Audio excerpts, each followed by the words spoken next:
A spoon dropped, 3 taps, a trembling hand. That's how an elderly woman in a small-town diner begged for rescue without a word. Most people missed it, but a Marine and his German Shepherd did not. They saw the man in the suit, the fear in her eyes, the waiting SUV outside. What came next was a standoff that tested courage, loyalty, and faith. This story will remind you that even in silence, cries for help can be heard. If you believe no one should face danger alone like this video, and subscribe for more true stories of hope. The afternoon sky over rural Missouri was the color of faded denim, brushed with streaks of pale clouds that looked stretched thin by the wind. Jack Turner pulled his old Ford truck into a gravel lot beside a diner that had seen decades of sun and rain. The sign above the entrance creaked with each gust, its red paint bleached almost pink. But the place stood with the quiet dignity of somewhere that had served 1,000 travelers before him. Max, his 5-year-old German Shepherd, shifted in the passenger seat, amber eyes scanning the lot with the vigilance of a sentry. Jack rested a hand on the wheel a moment longer, letting the engine tick down before he cut it.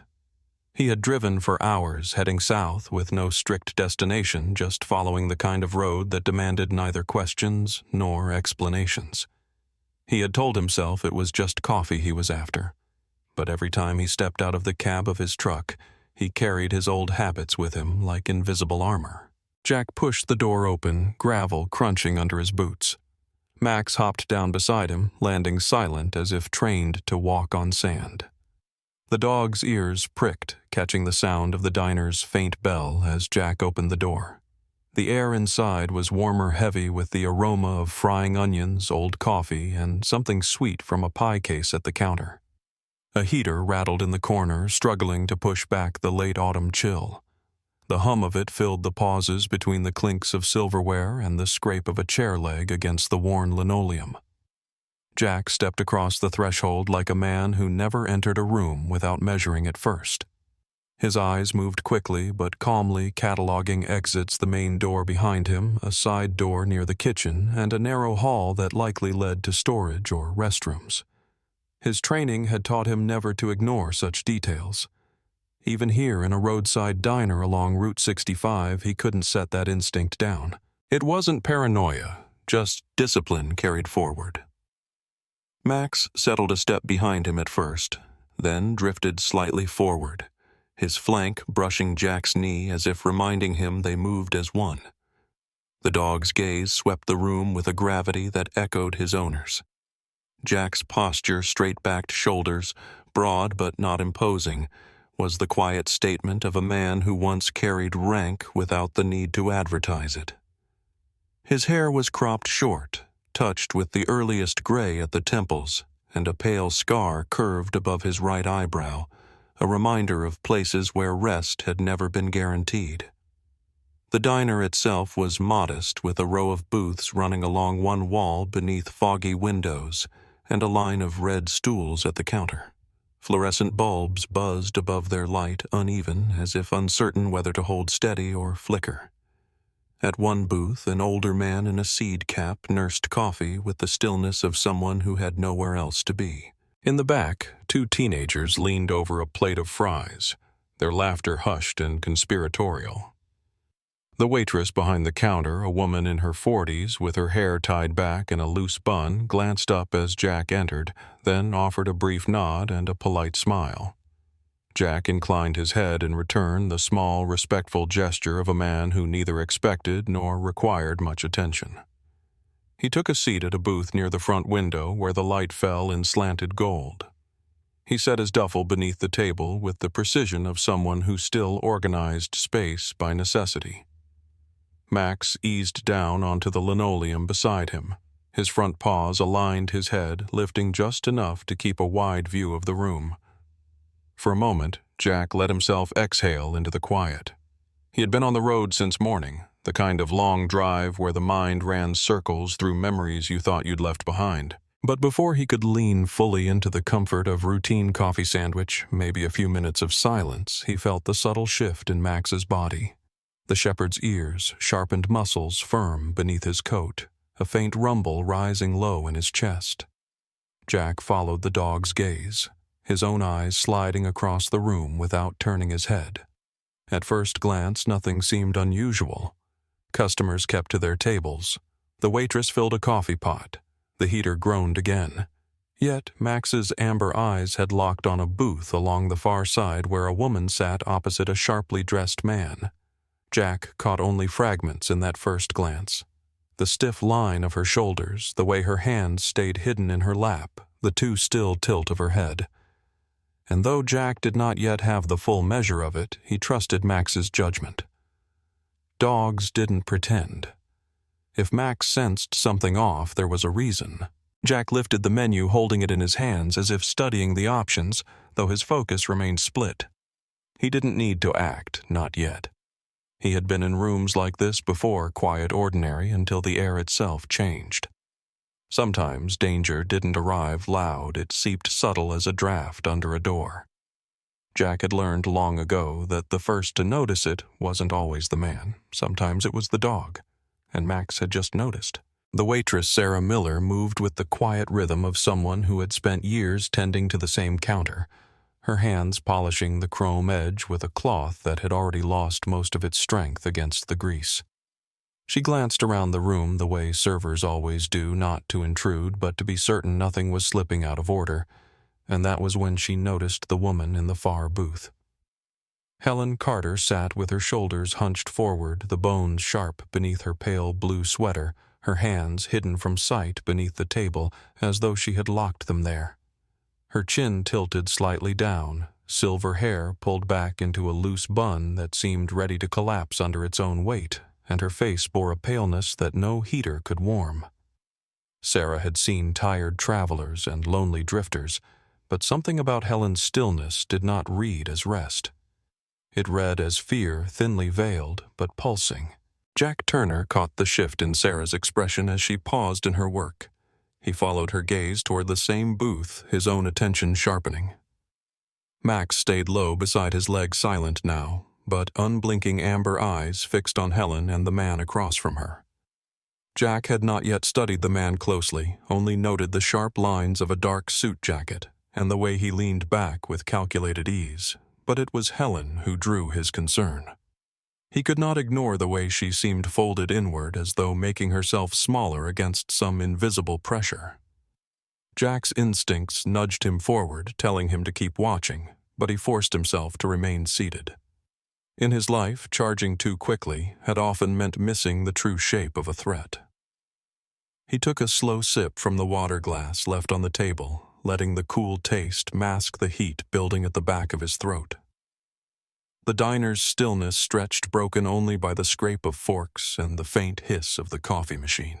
Then a semi roared past on the highway, the vibration rattling the window frames until the glass hummed like a struck bell.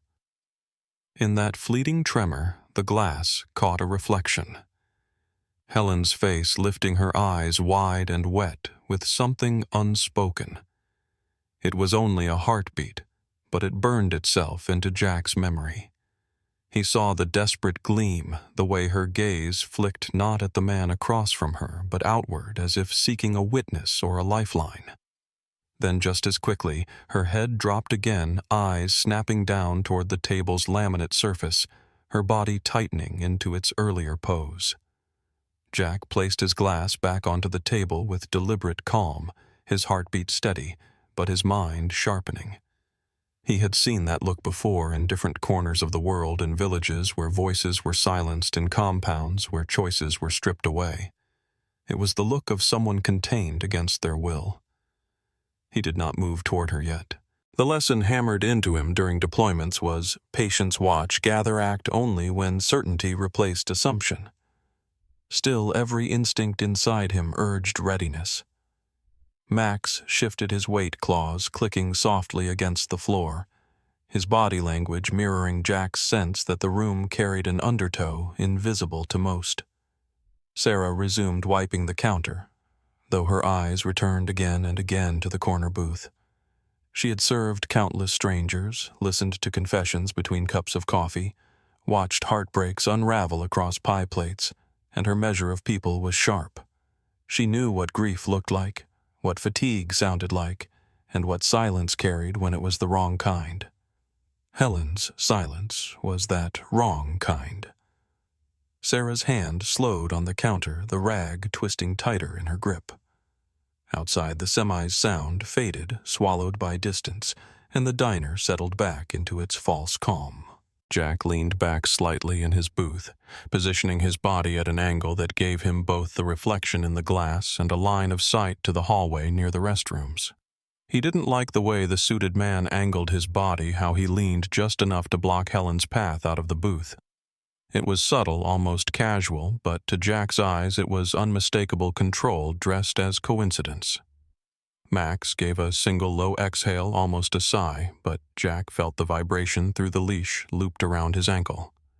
He reached down briefly, pressing his palm against the shepherd's shoulder, a wordless reassurance that said, "Not yet, stay steady." Jack turned his gaze back to his menu, scanning the familiar list of sandwiches and coffee blends, but he was not reading. He was cataloging Helen's posture, Sarah's unease, the man's stillness, Max's certainty. These details wove together into a fabric that would not let him dismiss what he had seen in that reflection. The waitress passed near his booth again, setting down fresh napkins for another table, and Jack noticed the way her eyes drifted to him, searching for acknowledgement. He gave her the faintest nod, a silent recognition that he had seen what she had seen. It was enough to settle something in her, but it also deepened the tension.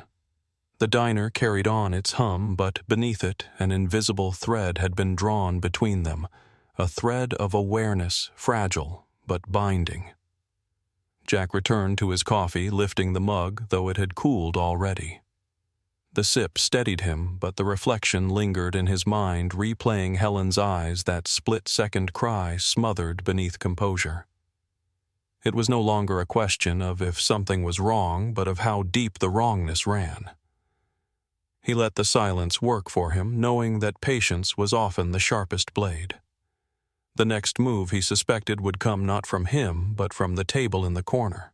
The moment lingered after the semi's roar faded, and Jack Turner kept his eyes low, letting his focus sharpen on the subtle movements that most would overlook.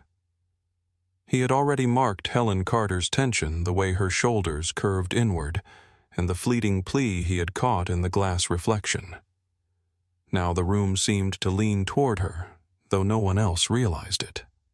Sarah Miller moved carefully behind the counter, setting out coffee cups for the evening rush that might or might not arrive, but her gaze darted to Helen again and again.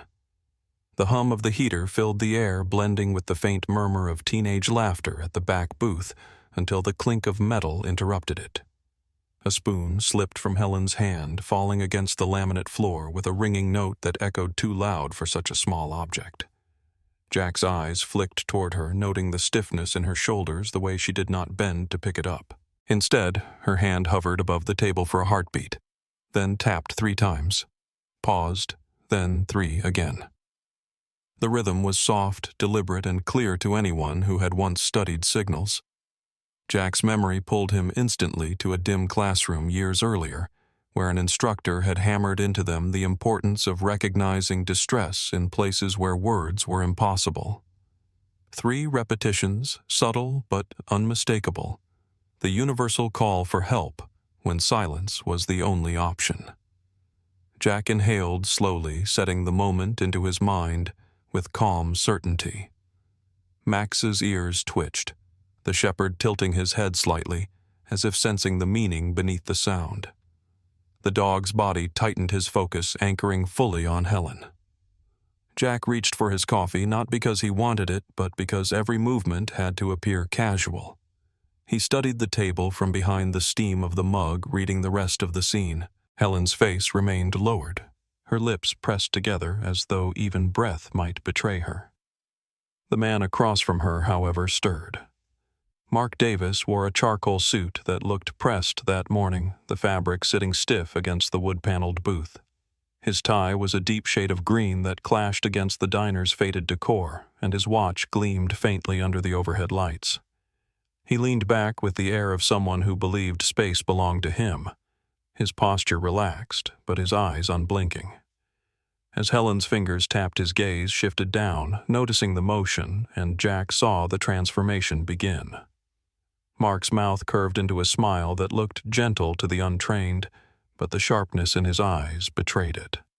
Without breaking that smile, he reached across the table, his hand sliding over Helen's wrist. The contact was smooth, rehearsed, as if he had done it countless times before. His thumb pressed against the thin bones, not crushing, but claiming. Helen's fingers went still beneath the weight of it. Jack noted the subtle change in her breathing, the tremor in her shoulders. The spoon still lay on the floor, gleaming dully in the weak light, but she made no effort to retrieve it. Her silence spoke louder than any words.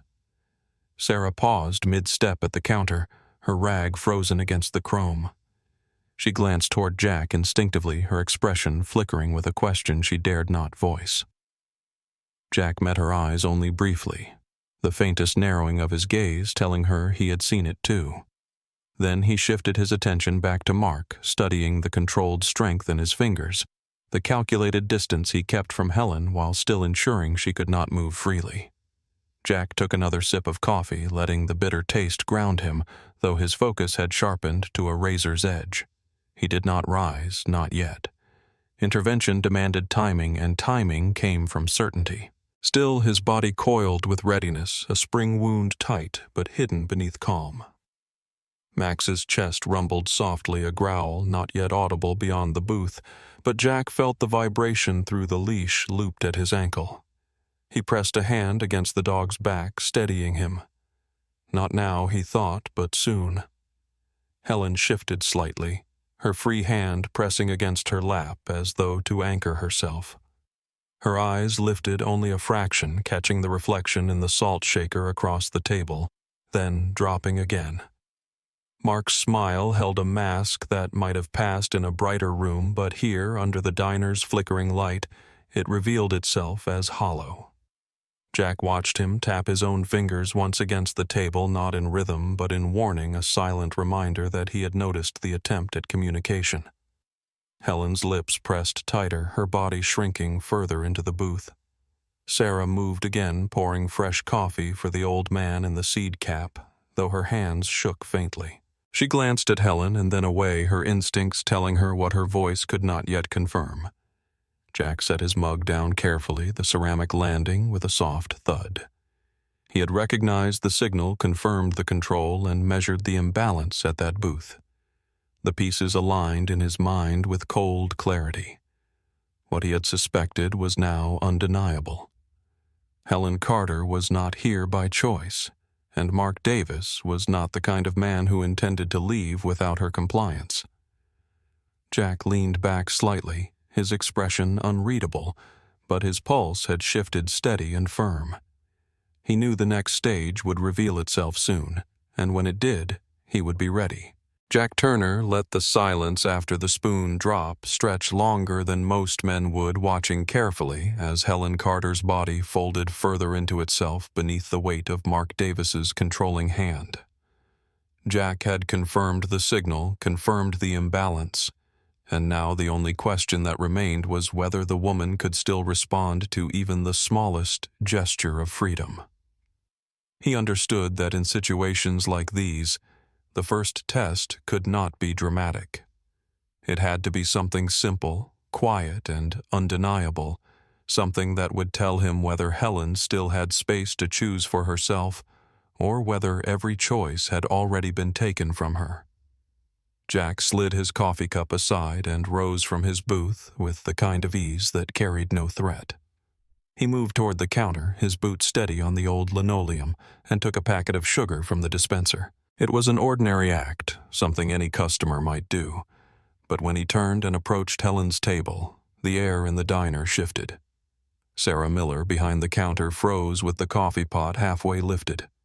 The old man in the seed cap stirred slightly, his weathered eyes narrowing at the unexpected motion. The teenagers at the back stopped mid-laugh, their attention snagged by the sight of the tall stranger walking toward the corner booth. Jack reached the edge of Helen's table and let his expression remain mild, even kind. He extended the sugar packet gently toward her. "Ma'am?" he said in a low, polite voice. Thought you might want this for your coffee." His tone carried no pressure, only the courtesy of a passerby offering something small. For a heartbeat, Helen's eyes lifted, meeting his. They were watery, trembling, but within them flickered a trace of something almost lost hope, fragile and uncertain. Her hand shifted slightly on her lap, as if preparing to rise toward the packet, but before she could move, Mark's gaze cut into her. His eyes hardened, and though his smile did not vanish, the message within that look was sharp as a blade. Helen's hand stilled, freezing midway, then withdrew back into her lap. Jack caught every detail, the hesitation, the retreat, the silent message of fear. Mark's fingers flexed subtly against Helen's wrist, pressing just enough to remind her of his control. "She's fine," Mark said, his voice smooth, his smile stretched in a way meant to suggest charm, but delivered only control. "We don't need anything else." Jack let the sugar packet linger a moment longer, then set it gently on the edge of the table where Helen could still see it. He gave a small nod to her, respectful and quiet, then straightened as though to leave. But Max had already read the air. The German shepherd stood sharply from his place by the booth, the muscles along his back tightening, his fur bristling from neck to tail. A growl rose from his chest, low at first, then deepening until it filled the space around him. The sound was primal, undeniable, and it drew every set of eyes in the diner. Chairs shifted. Forks paused mid-air, and silence pressed down heavy. Sarah's hand tightened around the coffee pot, her knuckles pale. The old man set his cup down, watching with the wary stillness of someone who had seen confrontations unfold before. The teenagers leaned forward, wide-eyed, their earlier laughter replaced with hushed awe. Mark's smile faltered for just an instant before he recovered it. He forced a chuckle, though the sound landed flat. "Control your dog," he said, his tone edged with a warning that he tried to disguise as humor. "People are trying to eat." Jack did not move toward Max, nor did he offer apology. Instead, he lowered his hand calmly to the shepherd's shoulder, steadying the dog with a single touch. Max's growl tapered, but did not vanish, his amber eyes still locked on Mark with unwavering focus. Jack met Mark's gaze with steady calm, neither hostile nor yielding. He had no intention of escalating in that moment, but he also had no intention of pretending nothing had happened. "He doesn't usually react without reason," Jack said quietly, his voice carrying enough for Mark to hear, but not enough to sound like a declaration to the room. Mark's smile strained further, the corner of his jaw tightening as he adjusted in his seat. He leaned back as though to signal ease, but Jack saw the subtle clench of his hand against Helen's wrist, the way her shoulders flinched under the renewed pressure. Jack took a step back, not in retreat, but in control, his presence deliberate, his movements precise. He returned toward his booth, Max shifting with him, though the dog never turned his gaze from Mark. The sugar packet still sat on the table's edge untouched, but it remained as a marker, a reminder of a chance nearly taken. Sarah moved quickly to distract the tension, refilling water glasses that were already full, her voice low as she asked if anyone needed anything. But the room's balance had shifted. Everyone had seen the dog's reaction, the stiffness in Helen's body, the faint crack in Mark's polished demeanor. Jack settled back into his seat, his face composed, but inside his thoughts churned. He had tested the waters, and the result was clear. Helen wanted to reach, but fear had stopped her. Max had sensed the threat fully and refused to ignore it, and Mark, for all his outward charm, had revealed the iron hand beneath it. Jack rested his palms flat on the table, his body relaxed but his focus honed. He knew the situation would not remain quiet much longer. The test had been made, the boundaries drawn, and the next step would push the diner past the line of ordinary silence. Jack Turner settled back into his booth after the sugar packet incident, his calm outward manner disguising the sharpened edge of his focus. Max remained close to his side, his hackles slowly lowering, but his gaze still fixed on Mark Davis, as though the dog had memorized every detail of the man's breathing. Jack reached for his coffee, now lukewarm, and let the bitter sip steady him as his eyes shifted toward the window. The glass reflected the muted light of late afternoon, but beyond it lay the gravel parking lot stretching wide toward the highway. Jack's gaze caught on a detail at the far edge of the lot tucked near a utility pole where shadows gathered. A dark SUV sat idling its engine, sending faint heat ripples into the air. The exhaust puffed in steady rhythm, a quiet plume that marked a machine not resting but waiting. The windows were tinted nearly black, and even from this distance Jack knew they were too dark for casual travelers. He recognized the stance of the vehicle, the angle toward the exit, the purposeful stillness, the readiness. This was not a family stopping for pie or a trucker resting between hauls. This was a vehicle positioned for swift departure. Jack's mind cataloged every detail with soldierly precision: the make, the stance, the dark windows, the steady idle. He did not need to know the driver to understand intent. A vehicle left running like that meant someone expected to leave quickly, and someone inside the diner was meant to be carried away. His eyes slid back to Helen Carter, still seated stiffly beneath Mark's hand. Her body language one long apology for taking up space. Jack glanced at Max, whose ears had tilted toward the window, as if the dog, too, sensed the presence outside. The shepherd let out a slow, steady exhale that rumbled through his chest. Sarah Miller moved quietly along the counter, coffee pot in hand. She had resumed her rhythm after the brief flare of tension, but Jack noticed the way her steps hesitated as she approached Helen's table. She poured into Helen's half-full cup, her hand steady only until her eyes dropped to the woman's lap. Sarah saw what Jack had seen earlier. Helen's hands hidden, trembling faintly as if clutching themselves to keep from reaching outward. Sarah's throat tightened, and for a moment she nearly spoke, but years of working in small towns had taught her that some dangers demanded silence until certainty arrived. She straightened, carrying her pot back toward the counter, but not before her gaze lifted and found Jack's. The moment stretched across the room, silent but charged. Sarah's eyes asked the question she could not say aloud. Is this real? Are we imagining shadows where none exist? Jack's eyes, steel blue and steady, answered without words. The SUV outside, the spoon on the floor, the sugar packet untouched, the trembling hands, all threads of a single pattern. Sarah's lips pressed together, her face paling as she absorbed the truth. She turned back to her counter, setting down the pot with more care than usual, her fingers tightening against the handle as though she needed to anchor herself.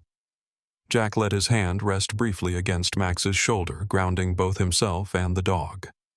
He had seen the link form. Sarah had recognized it too. They were no longer two separate observers, but a quiet alliance forged in silence. Helen lifted her cup slowly, as though the act required more strength than it should. The porcelain rattled softly against the saucer when she set it down again, betraying her lack of control. Mark's smile lingered, but Jack saw the way his eyes flicked toward the window, once sharp and quick, measuring the distance to the waiting SUV. The calculation was written in that single glance. Jack's jaw tightened as he considered the pieces. The SUV was no coincidence.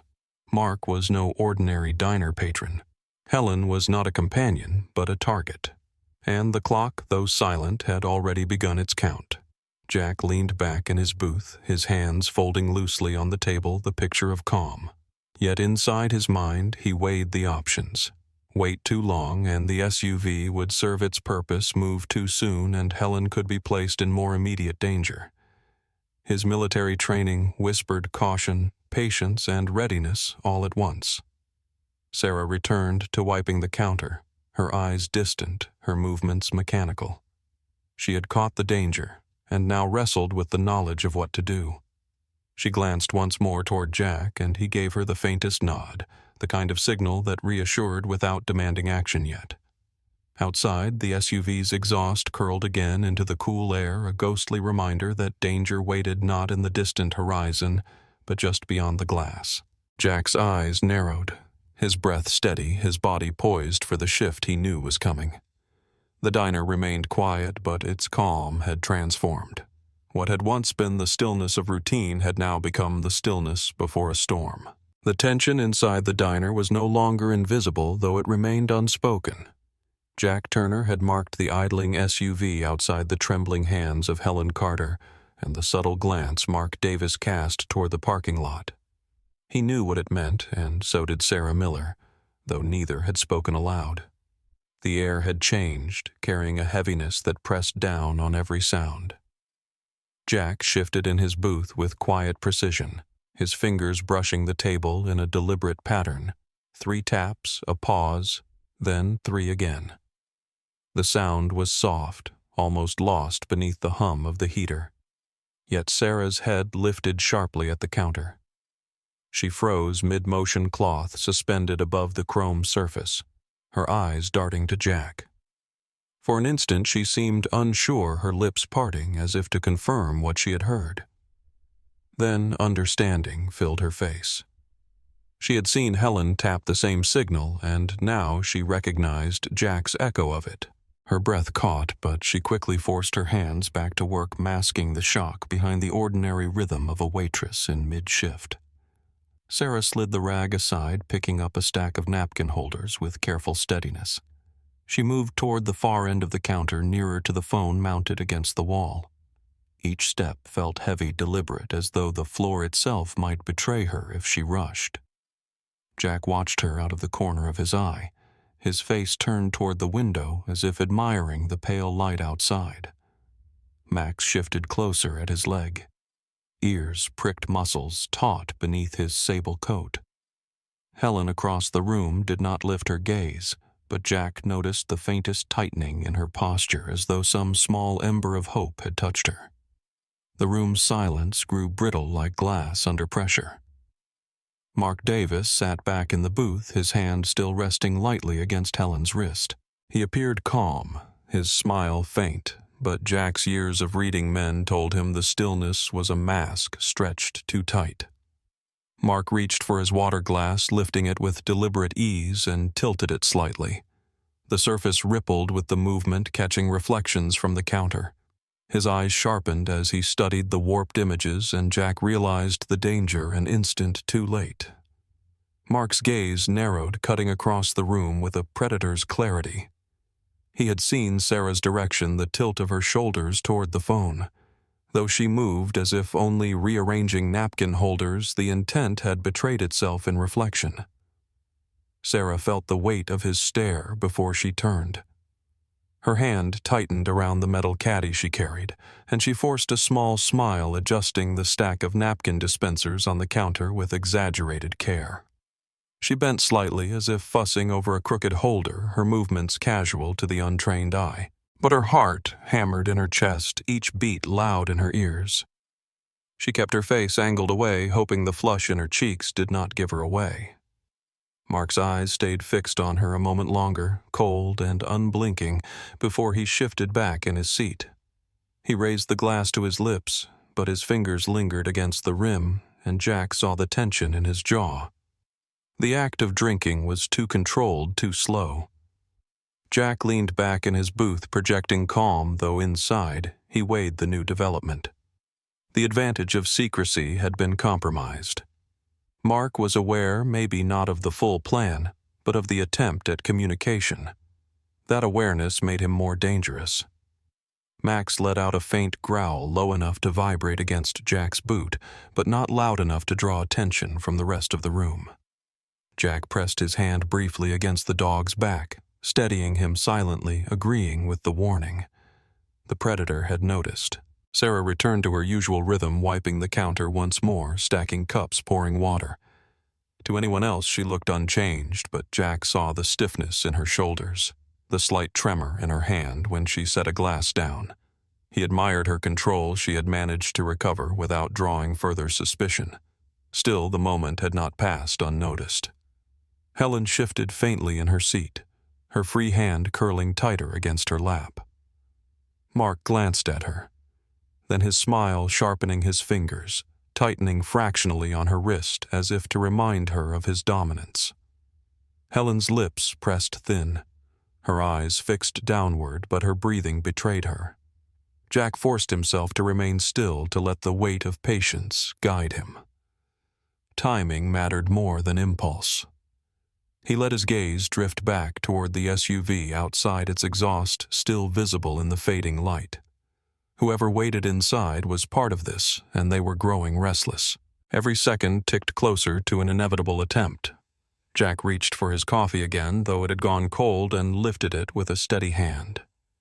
He sipped, eyes on the reflection in the window, cataloging every detail. Sarah's forced calm, Helen's trembling, Mark's sharpened vigilance, the idling engine outside. The stage was set, and the first moves had already been made. Jack knew the balance was fragile now, fragile enough that the next misstep would shatter the silence into something none of them could undo. The fragile calm that clung to the diner was already fraying, and Jack Turner could feel the tension coil tighter with every passing second. He had watched Sarah Miller retreat from her attempt at the phone, had seen Mark Davis's sharp awareness flicker in that reflection of water, and knew the moment of concealment was ending. Predators, in Jack's experience, could only hold their masks for so long before the pressure revealed what lay beneath. Mark leaned back in the booth with Helen Carter trapped across from him, his hand still resting against her wrist. His smile had thinned, his jaw had hardened, and now the performance began to falter. With a sharp motion, he reached to the side and pulled a slim folder from the bench beside him. The manila paper, creased from repeated handling, slapped against the table as he shoved it forward.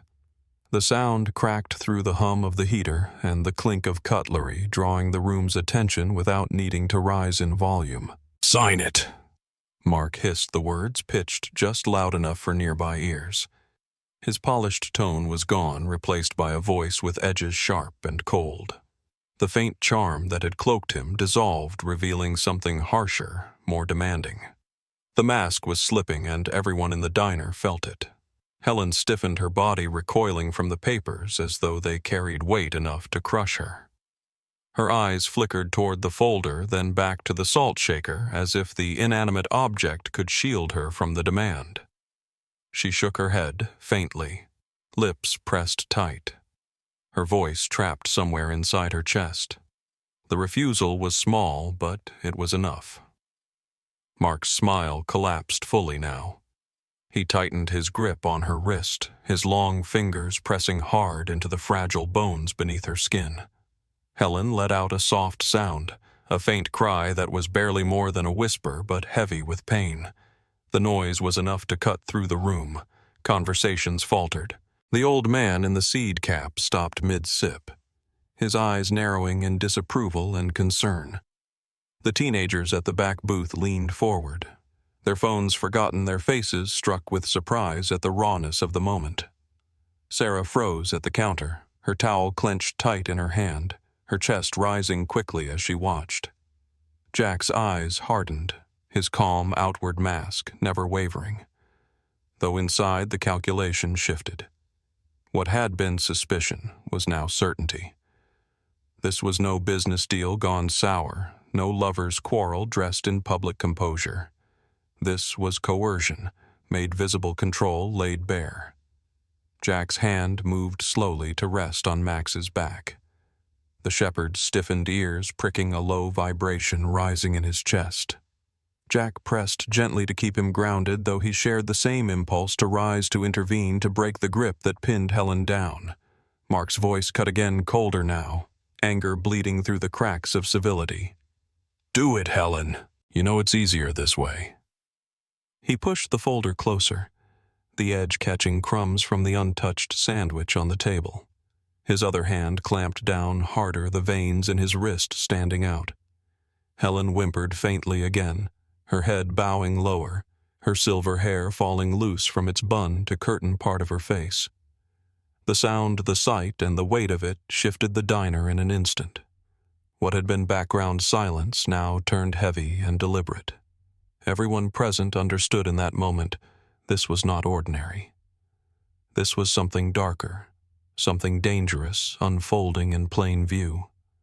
Sarah's breath caught her fingers tightening around the counter's edge. The old man set his cup down with a soft clink and leaned slightly forward as though ready to rise if needed. The teenagers exchanged glances, wide-eyed, their bodies tense with uncertainty. Jack remained seated, but his focus locked sharp as a blade. He knew timing mattered more than impulse, but the line had been crossed. Mark had dropped his mask, revealing his intent for all to see. The room had frozen in collective recognition. Jack breathed once, slow and steady, his body calm but ready. He knew the storm had only just begun. The sound of Helen Carter's faint cry still hung in the air when Jack Turner pushed back from his booth. The vinyl seat groaned under the shift, but his movement carried the steady precision of a soldier who knew the weight of timing. He rose to his full height, broad shoulders squaring as his body filled the narrow path between the corner booth and the diner's front door. He did not speak, not yet, but his presence said enough. Jack's steel blue eyes locked on Mark Davis, his gaze calm but immovable, a wall set firmly in place. Max moved with him, the German shepherd flowing from rest into readiness in a single smooth motion. The dog's paws landed silent on the worn linoleum, his body sliding into the aisle like water tightening into a current. He planted himself between the table and the exit, head low, ears pricked, muscles taut beneath his sable coat. His amber eyes burned bright, fixed on Mark with the intensity of a predator who had chosen his target. The atmosphere inside the diner shifted sharply. Sarah Miller froze behind the counter, her towel twisting tight in her hands. The old man in the seed cap leaned back slowly, his lips pressing thin as his eyes darted between Jack and the booth. The teenagers in the back whispered sharply to each other, their voices tight with the realization that they were witnessing something far beyond the usual rhythm of roadside diners. Mark Davis's smile faltered again, his mask cracking under the weight of the confrontation. He glanced at Jack, measuring the man, and then at Max, whose growl vibrated through the air like a low, unrelenting warning. Mark's hand tightened on Helen's wrist as he shifted in his seat, his body angling toward the aisle. "We're leaving," he said, his voice low but edged with command. He tugged at Helen, pulling her to rise. Her frail body stumbled against his pull, her silver hair falling loose across her face as she gasped softly. But before he could pull her another inch, Max surged forward a single pace. The German shepherd's body snapped into motion, his teeth-bared lips curled back to reveal the sharp white of intent. The growl that had lived in his chest erupted now into a guttural snarl that filled every corner of the room. The sound was primal, alive with promise, and it froze Mark where he stood. Helen jerked back in her seat, her free hand clutching at the edge of the table as though it might anchor her against his pull. Mark's face hardened, his jaw clenching as his eyes darted from the dog to Jack, who remained an unyielding barrier in the aisle. "Call off your animal!" Mark spat, though the command lacked confidence. His voice trembled at the edges, the false charm long gone. Jack did not move his expression, composed his voice even. "You don't want to take another step." His words were calm, but the certainty in them landed heavy, undeniable. Max's body trembled with restrained energy, every muscle coiled, every instinct sharpened. The line was clear. One more move, one more tug at Helen, and the shepherd would strike. The diner itself seemed to understand the boundary. The heater hummed, a glass clinked faintly as Sarah set it down too hard, and outside a gust of wind rattled the sign against its chain. Time slowed into a taut string that could snap with the smallest touch. Helen's chest rose and fell quickly, her watery eyes darting between Jack and Max, then back to Mark's cold grip. For the first time since she had sat down, she seemed to sense that the balance had shifted. Jack had stepped into the space and Max had drawn the line. Mark hesitated, his grip still firm, but his composure unraveling. The SUV outside hummed in the background of Jack's thoughts, the waiting engine like a ticking clock. He knew the driver might not wait much longer, and that realization pressed urgency into his calm. Still, he held steady, his body blocking the exit completely. Jack's voice came again, quieter this time, but even more certain.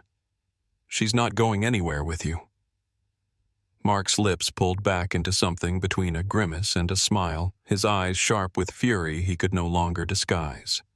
He shifted his stance as though to test the line, his shoulders angling forward, his arm tugging again at Helen's wrist. Max exploded into another step, his snarl cutting through the room like a blade. Chairs rattled. Silverware clattered against plates, and Helen cried out faintly as the tension in the aisle reached its breaking point. Mark froze, his eyes locked on the shepherd's teeth, gleaming inches away. The line had been drawn clear one more step, and there would be blood. The diner held its breath, every witness caught in the stillness of the moment. Jack remained unshaken, his hand steady against Max's shoulder, his gaze never leaving Mark's. He had seen this moment before in deserts and city streets alike. The point where force met immovable resistance and where choices carried consequences that could not be undone. He breathed once, slow and deliberate, knowing the storm had not ended. It had only paused, waiting for the next inevitable move. The diner had already turned into a stage where silence and threat played their cruel duet. But now a new sound split through the tension. From beyond the thin walls came the faint echo of a siren rising and falling against the prairie wind. At first it was distant, a thread barely woven into the air, but with each cycle it grew louder, more insistent, undeniable. The flashing red and blue washed across the diner windows a heartbeat later, streaking color across the chrome napkin holders and the crooked pie case. The sight froze Mark Davis mid-motion. His carefully built mask, already fractured, now cracked wide open. His pale eyes darted to the window, then back to Helen Carter, then to Jack Turner standing firm in the aisle. His jaw worked as though grinding stone, his hand tightening once more on Helen's frail wrist. She whimpered softly, her other hand gripping the edge of the table as if the wood itself could anchor her against the pull. Mark's composure bled away with every cycle of light across his face. The mask of control was gone, leaving only the raw calculation of a man cornered. Jack stood motionless, his frame blocking the exit, his eyes steady as steel.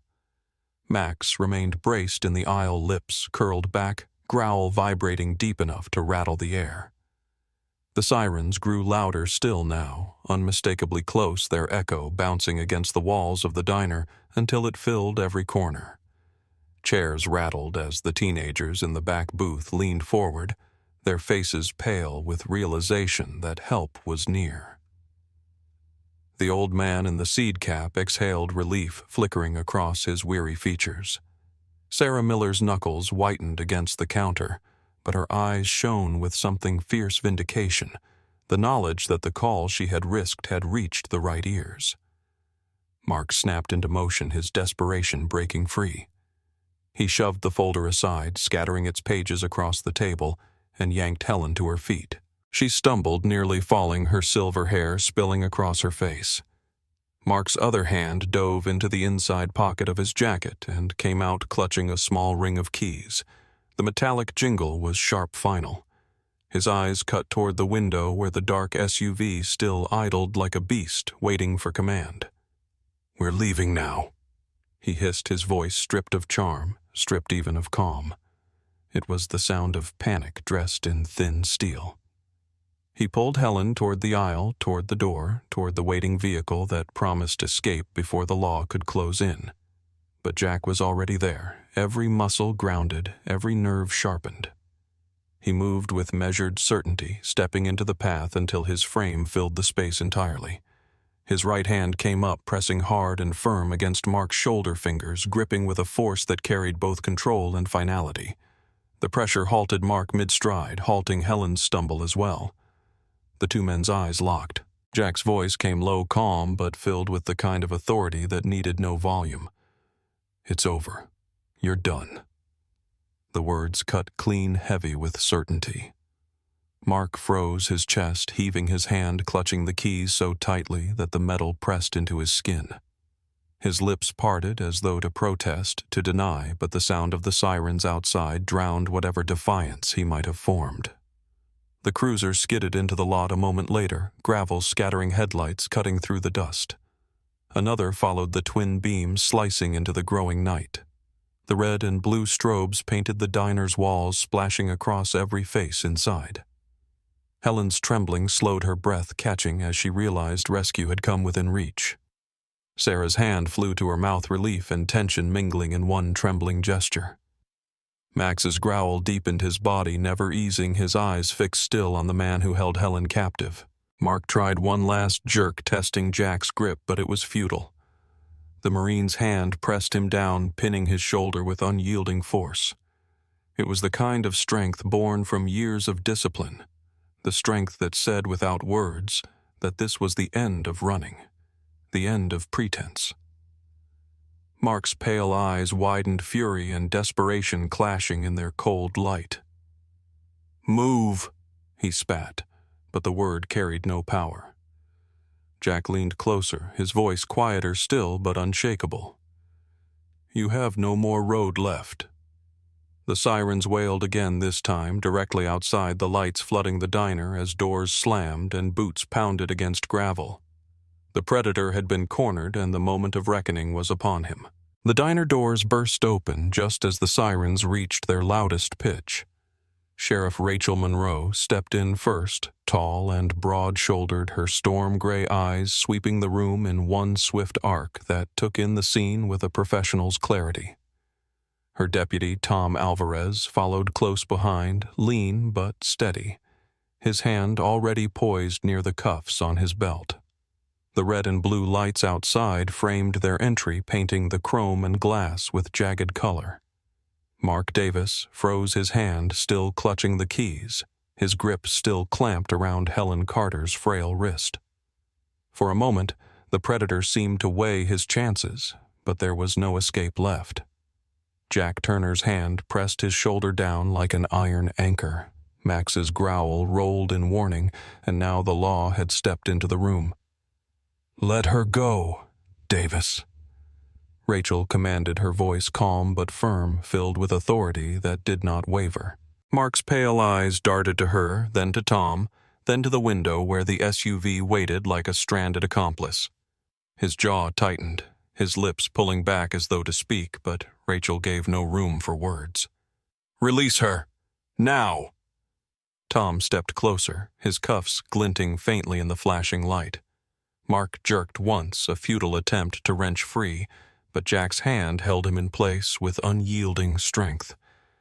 The struggle lasted no longer than a heartbeat before Mark realized the futility of resistance. With a hiss of frustration, he released Helen's wrist, shoving her back into the booth. Tom seized the opening, snapping the cuffs around Mark's wrists with swift efficiency. The metallic clink echoed sharp through the diner, final and absolute.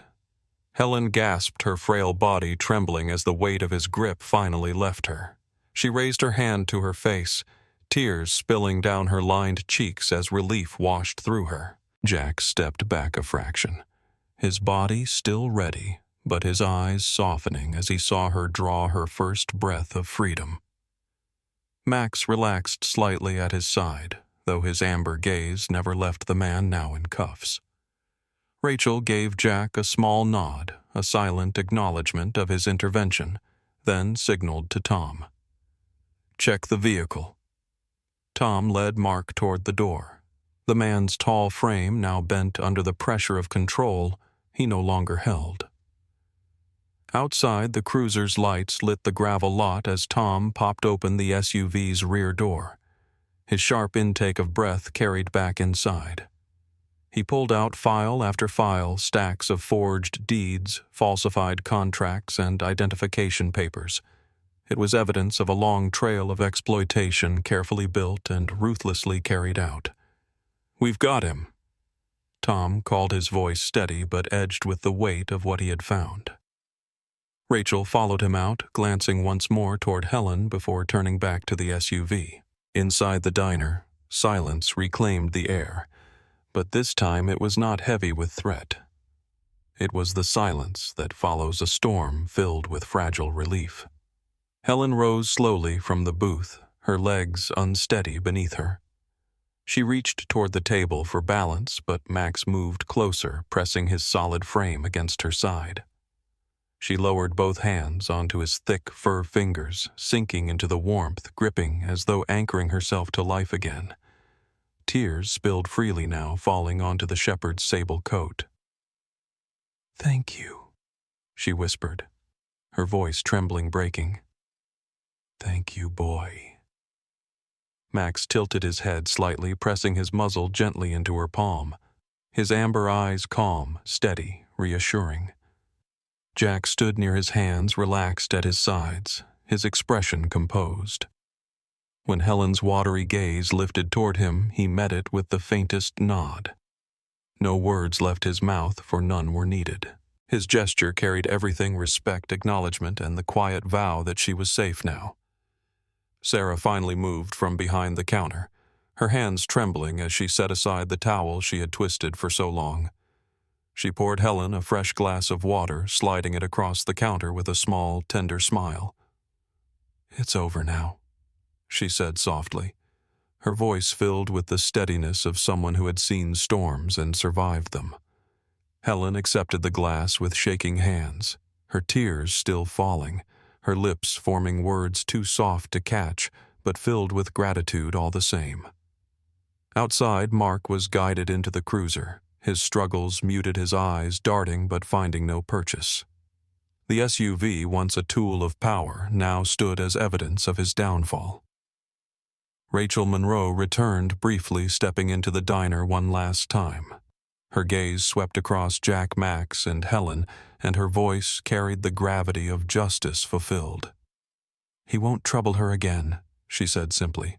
Jack gave her a small nod, his hand brushing Max's back in silent agreement. Helen turned back to the shepherd, her frail fingers still buried in his coat.